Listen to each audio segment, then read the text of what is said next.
ছাতা মাওলানা আবুল আলা মওদুদী বলতেন, এইভাবে প্রকাশ্য জনসভায় লাঠি উঁচিয়ে বলতেন, ও মোহাম্মদ কোন হ্যায়, আমার এই লাঠির যে শক্তি আছে মৃত মোহাম্মদ রাসূলুল্লাহ সাল্লাল্লাহু আলাইহি সাল্লামের সেই শক্তিটুকু নাই।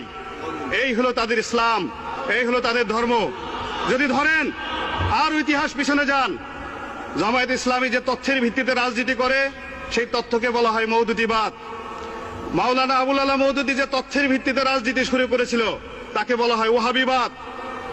1756 থেকে 1786 খ্রিস্টাব্দ পর্যন্ত সৌদি আরবের মাটিতে এই মাওলানা আবু ওয়াহাব নজদি যে রাজনীতি শুরু করেছিলেন, আল্লাহ রাসূলকে অবমাননার রাজনীতি, যে রাজনীতি শুরু করেছিলেন সাহাবা একরামদের অবমাননার রাজনীতি, সমস্ত 10,000 সাহাবীদের সমস্ত কবর তিনি ভেঙে চুরমার করে দিয়েছিলেন।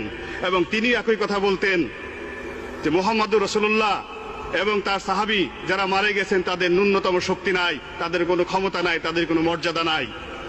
সেই রাজনীতি যদি এই জমিনে হয় তাহলে বর্তমান প্রেক্ষাপটে মাননীয় স্পিকার, যদি এই দেশে জামায়াত ইসলামী আসে এই দেশের শহীদ মিনার থাকবে না। স্পিকার আমাকে 2-3 মিনিট সময় দিবেন। আপনি শুনেন, আপনার সময় আরো 5 মিনিট বৃদ্ধি করা হলো। মাননীয় স্পিকার,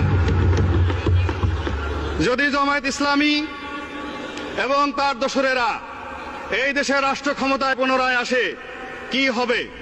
তারা যা বিশ্বাস করে এই দেশে হাইকোর্ট মাজার থাকবে না।